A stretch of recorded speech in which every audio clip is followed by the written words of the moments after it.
Maddy a prévu d'aller voter ce 9 juin. À 77 ans, elle tient à le faire comme elle le fait depuis toujours.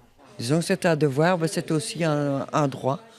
Beaucoup de dames se sont battues pour ça, pour avoir le droit de voter. Donc voilà, je trouve que c'est important.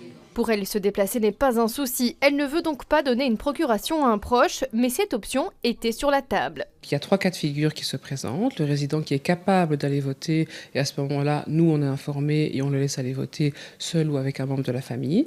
Le résident qui n'est pas capable d'aller voter et qui souhaite donner une procuration à son proche, nous, on peut fournir le template du document et il se débrouille ensuite avec son proche. Et puis le résident qui ne peut pas aller voter pour des raisons médicales. Un résident dans l'incapacité de voter, c'est l'une des justifications recevables pour demander une procuration. Ça concerne aussi des personnes malades, bloquées à la maison ou encore des travailleurs coincés au boulot. Les étudiants qui sont en blocus ont un motif aussi tout à fait valable. On a aussi les personnes qui sont privées de liberté. Elles peuvent faire appel à une procuration.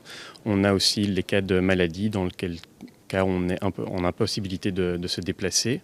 Et enfin, on a le cas où on est à l'étranger, en vacances, etc. La marche à suivre est la même pour tout le monde. Téléchargez le formulaire unique sur le site du SPF Intérieur.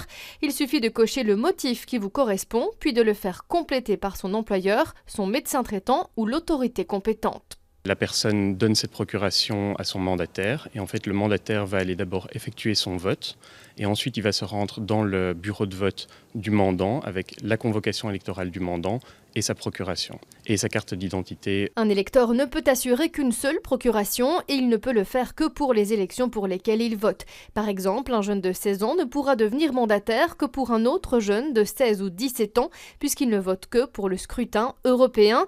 Et cette procuration peut s'obtenir jusqu'à la dernière minute.